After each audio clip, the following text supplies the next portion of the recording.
I want you to think about the last time you felt truly exhausted. Not tired because you ran a 5K or because you stayed up late working. I'm talking about a specific type of spiritual exhaustion that hits you in the middle of the day. Maybe you were at a family dinner, nodding politely at a relative you despise. Maybe you were at a networking event, laughing at jokes that weren't funny, shaking hands, projecting an image of success and competence. On the outside, you looked perfect. You were the good person. You were the nice guy. You were the helpful employee. But the moment you got into your car and the door clicked shut, you felt like you had been physically beaten. You stared at the steering wheel, completely hollowed out. You felt a strange mixture of numbness and resentment. This is not just introversion. And it is not just social anxiety. What you are feeling is the metabolic cost of maintaining a lie. It is the energy required to keep a massive, heavy iron door shut, the door between who you pretend to be and who you actually are in the early 20th century. The Swiss psychiatrist Carl Jung identified this phenomenon as the central tragedy of modern human life. He argued that we are suffering from a mass psychosis of the persona. We have traded our souls for social approval. We have sliced off the parts of ourselves that are messy, dark, and complex, and we have offered them as a sacrifice to the god of being nice. But Jung discovered something terrifying about this sacrifice. The parts of yourself that you cut off, they don't die. They go into the basement of your psyche. They lock the door and they start lifting weights. They wait. They wait for you to get weak. They wait for a crisis. And then they don't just come back, they take revenge. Today, on Depth Analyst, we are going to do something difficult. We are going to stop looking at being nice as a virtue and start looking at it as a pathology. We are going to explore the dangerous psychology of the persona. We are going to look at the shadow, the dark brother or sister living inside you right now. And we are going to answer the most important question of your life. How do you take off a mask that is fused to your skin? To understand the mask, we have to go back to the moment you put it on. Because nobody is born wearing a persona. Think of a toddler. Let's call him James. James is 2 years old. James is what Jung called a state of original wholeness. He is a sphere of total potential.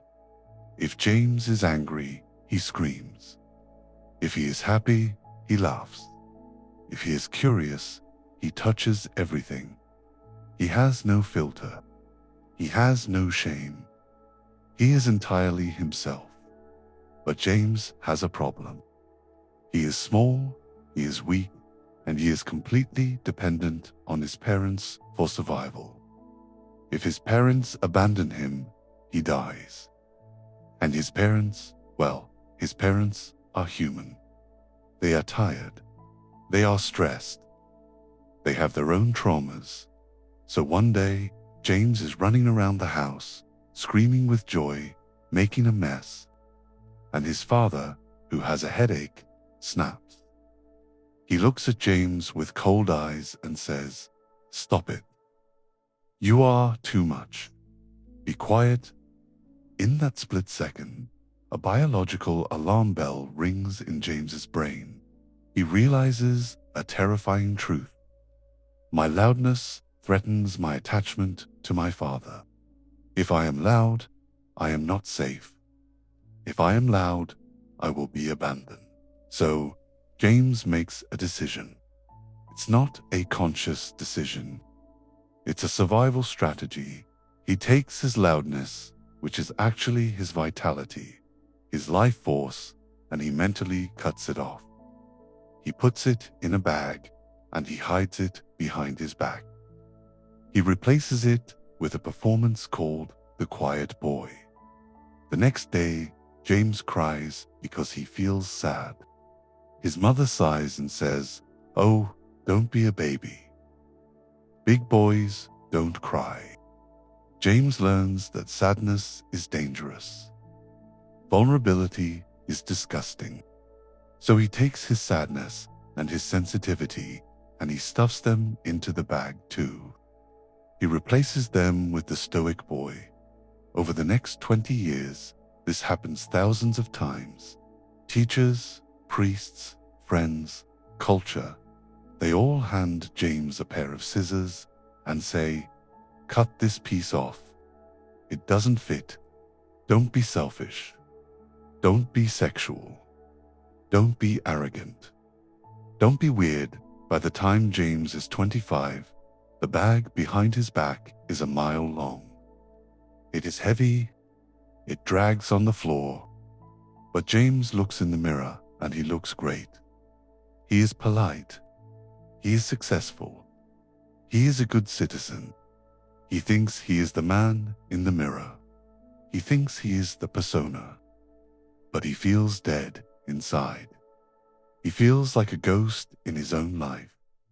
This is what Jung called the provisional life. It's the feeling that your real life hasn't started yet. You are just waiting. Waiting for what? Waiting for permission to be real. The tragedy is that the persona is necessary. The word persona comes from the Latin word for the masks worn by actors in Roman theater. The mask allowed the audience to know, this is the hero or this is the villain. We need masks. You cannot walk into a job interview and tell the interviewer about your deepest sexual fantasies or your childhood trauma. That isn't authentic. That is psychotic. That is a lack of boundaries. The persona is a social skin. It protects your soul from the harshness of the world. The problem isn't having a mask. The problem is identification. The problem is when the mask gets stuck. The problem is when you go home and you're alone and you still can't take it off. So, let's talk about the bag. Jung called this the shadow. When we hear the word shadow, we usually think of evil. We think of murderers and thieves and monsters. But in Jungian psychology, the shadow is simply everything you have refused to be. It is the dump of your psyche. If you identify as hardworking, your shadow is lazy. If you identify as peaceful, your shadow is aggressive. If you identify as rational, your shadow is emotional. The brighter the light of the persona, the darker the shadow it casts. This is a law of psychic physics. You cannot create a saint without creating a sinner in the basement. But here is the terrifying part. The things in the bag don't just sit there like old clothes. Jung discovered that the shadow is alive. The contents of the bag are what he called autonomous complexes. And because they are locked away in the dark, starved of light and attention, they don't develop, they devolve. They become primitive, they become archaic. Let's take anger. Anger is a healthy emotion. It is a boundary defense. It says, stop, you are hurting me. But if you repress anger for 20 years because you want to be a nice girl, that anger doesn't disappear. It rots. It turns into resentment. It turns into spite. It turns into passion. And eventually, it turns into rage.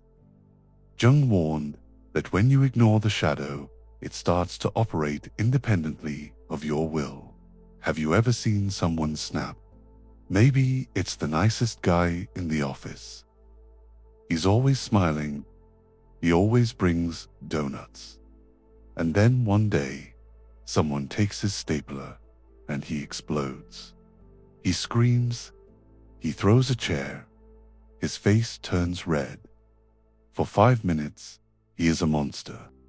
And then, when he calms down, he says, "I don't know what came over me. I wasn't myself." Jung would say, "Actually, that was you. That was the other half of you, finally getting some air." This phenomenon is called possession. It happens when the ego is too weak to hold the door shut anymore, and the shadow kicks it down and takes over the controls. We see this on a macro scale with public figures. Think of the politician who builds his entire career on family values and moral purity. He crusades against vice. He is the ultimate persona of virtue.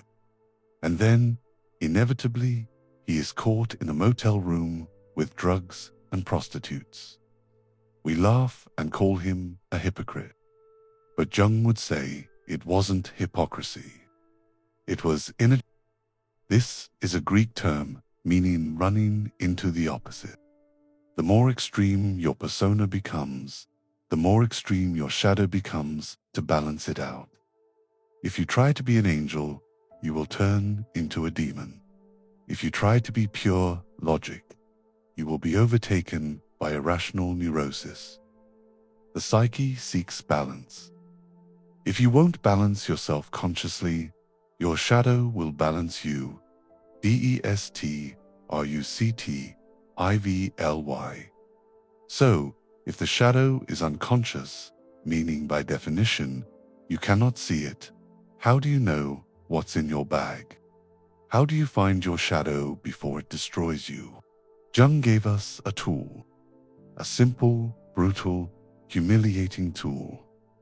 Look at who you hate. This is the mechanism of projection. The human psyche cannot tolerate the tension of carrying all this repressed darkness.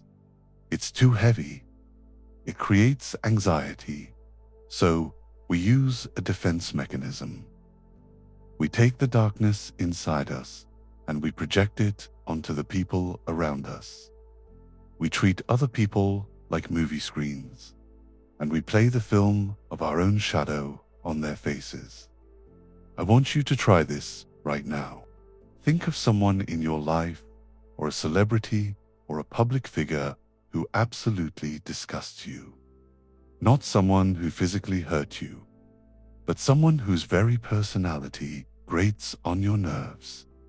Maybe they are too arrogant, or too selfish, or too loose.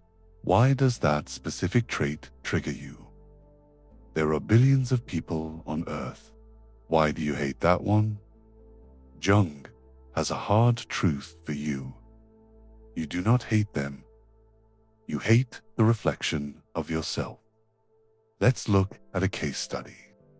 Imagine a woman named Sarah. Sarah is a martyr. She does everything for everyone. She never asks for help. Sarah hates Jessica. She calls her lazy, entitled, and selfish. She gossips about her constantly. Why is Sarah so triggered? Because Jessica is living the life Sarah forbids herself to live. Sarah's inner selfishness, which is actually her need for self-care, is in her shadow bag. It is starving. When she sees Jessica eating, Sarah's starving shadow screams in jealousy. She calls it judgment, but it is actually envy. This is called the hook. You can't project onto a blank screen. Usually, the other person does have the trait you hate. Maybe Jessica is a bit lazy, but the intensity of your reaction, the rage, the obsession, the emotional charge that belongs to you. If you were truly neutral, you would just think, "Oh, Jessica is lazy," and move on. If you are emotional about it, it's yours. We don't just do this individually. We do it collectively. This is what Jung called the collective shadow. When a whole society represses the same things, they project them onto a scapegoat. Jung watched this happen in Nazi Germany. He saw an entire nation, humiliated by World War I, repress their feelings of inferiority and weakness. They projected that shadow onto the Jewish people. They said, "We aren't weak. They are the poison. If we get rid of them, we will be pure again." It is a ritual of mass purification. It feels holy. We see this today in cancel culture. What is a Twitter mob?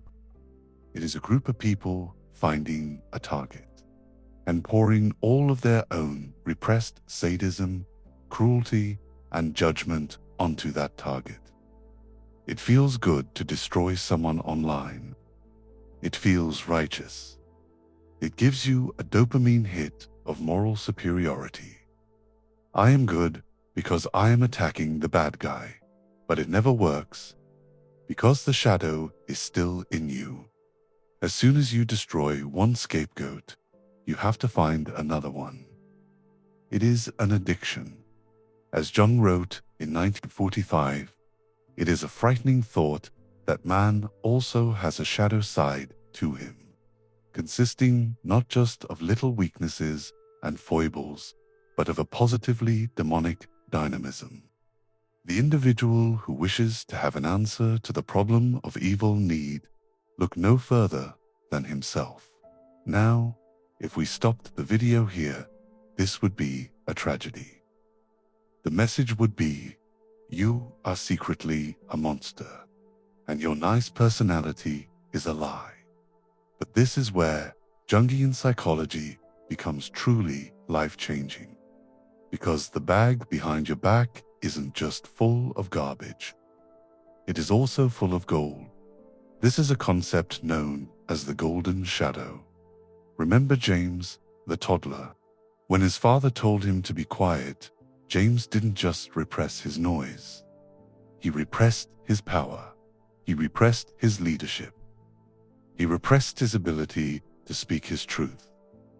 When James was told not to be weird, he repressed his creativity. He repressed his genius.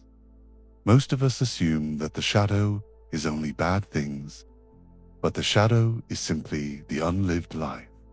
And for many of you watching this, the things you have repressed are your greatest gifts. Why would we repress good things? Because greatness is dangerous. If you are creative, you might be misunderstood. If you are powerful, people might envy you. If you are beautiful, people might target you. So, to be safe, to fit in, you decided to be small. You decided to be mediocre. You put your gold in the bag. And just like we project our darkness onto enemies, we project our gold onto heroes. This is why we have celebrity culture. This is why we are obsessed with athletes and musicians and billionaires. I want you to think of the person you admire most in the world. Maybe it's Elon Musk. Maybe it's Beyoncé. Maybe it's a fictional character like Tony Stark or Wonder Woman. Why them? What specific quality do they have that makes you lean in? Is it their courage? Is it their freedom? Is it their intellect? Is it their ability to not give a damn what people think? Jung would say, you are attracted to them because they are holding your gold for you. You are projecting your own potential onto them. The reason you are obsessed with the musician is that you have a repressed musician inside you. The reason you admire the ruthless businessman is that you have a repressed leader inside. We fall in love with people who represent our missing pieces. We think, if I get close to them, I will feel whole. But it never works. Because you can't borrow wholeness. You have to claim it. Reclaiming the golden shadow is often scarier than reclaiming the dark one. Abraham Maslow called this the Jonah complex, the fear of our own greatness. We are terrified of our highest possibilities. As Marianne Williamson famously wrote, our deepest fear is not that we are inadequate. Our deepest fear is that we are powerful beyond measure. It is our light, not our darkness, that most frightens us. So, we have the diagnosis. We are split in half. We are crushed by the persona. We are haunted by the shadow. And we have exiled our goal. How do we fix it? We cannot just kill the persona. You still need it to function. The goal is integration. We want to thin the mask. We want to make the persona transparent, so the self can shine through it. We want to go into the basement, open the bag, and negotiate with the monsters. This is the process Jung called individuation. And I am going to give you a specific 4-step protocol to start this work today. Step 1, the 3-2-1 shadow work technique. This technique helps you take back a projection. Think of a person who triggers you. First, face it, describe them in detail. He is arrogant. He is loud. He thinks he's better than everyone. Second, talk to it, close your eyes. Visualize that person sitting in an empty chair in front of you. Ask them questions. Why are you so loud? What are you trying to prove? Imagine them answering you. Let the dialogue happen. Third, B-I-T. This is the hard part. Move into their seat. Become them. Say, I am arrogant. I am loud. I think I am better than everyone. Feel what that feels like in your body. Is it expansive? Is it tight? By saying, I am, you take the energy back from them. You acknowledge that this quality lives in you. Step 2, the low-stakes villain exercise. Most of you are trapped in the good person prison. To break out, you need to practice being bad in safe ways. Your homework this week is to disappoint one person on purpose. Not in a cruel way, but in a boundary way. If someone asks you for a favor you don't want to do, say no. Do not offer an excuse. Do not lie and say, I have a doctor's appointment. Just say, I can't do that right now. Or, I'm not up for it. Then, sit in the fire. You will feel a burning sensation in your chest. You will feel guilty. You will feel like you are dying. That feeling is not death. That feeling is the persona cracking. Breathe through it. Realize that the world didn't end. Realize that the person still respects you, maybe even more. This is how you build a tolerance for your own shadow. Step 3. Shadow journaling. Jung's secret weapon was talking to his psyche. When you feel a strong emotion like rage, jealousy, or shame, do not numb it with Netflix or food. Open a journal. Write at the top, speaking to my rage, and then ask it, what do you want? Why are you here? And let your hand write the response. Don't filter it. It might be vile. It might be childish. I want to burn this house down. I hate being a mother. I want to quit my job. Let it out on the page.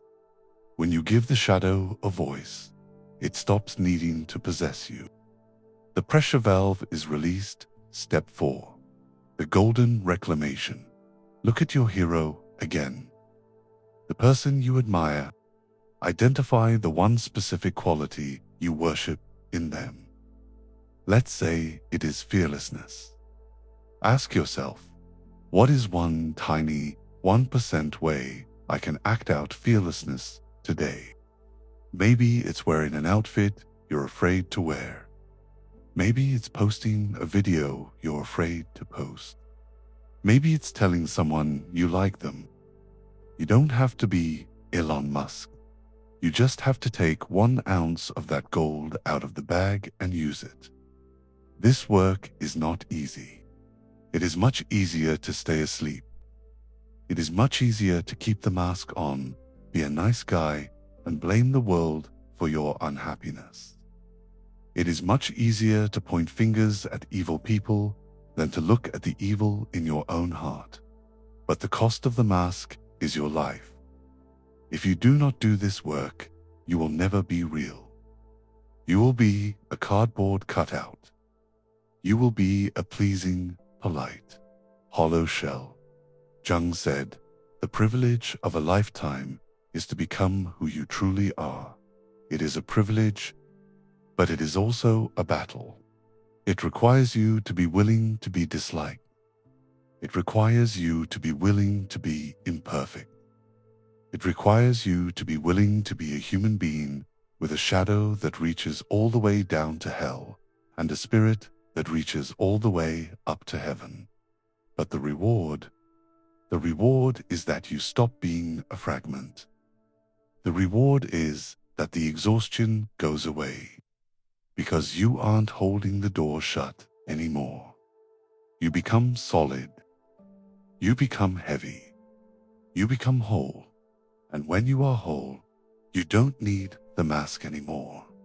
If you have made it this far, if you have listened to 30 minutes of deep psychological surgery, then you are clearly ready for this. You are part of the rare few who actually want to wake up. I want you to prove it. Go down to the comments and write just one word: integration.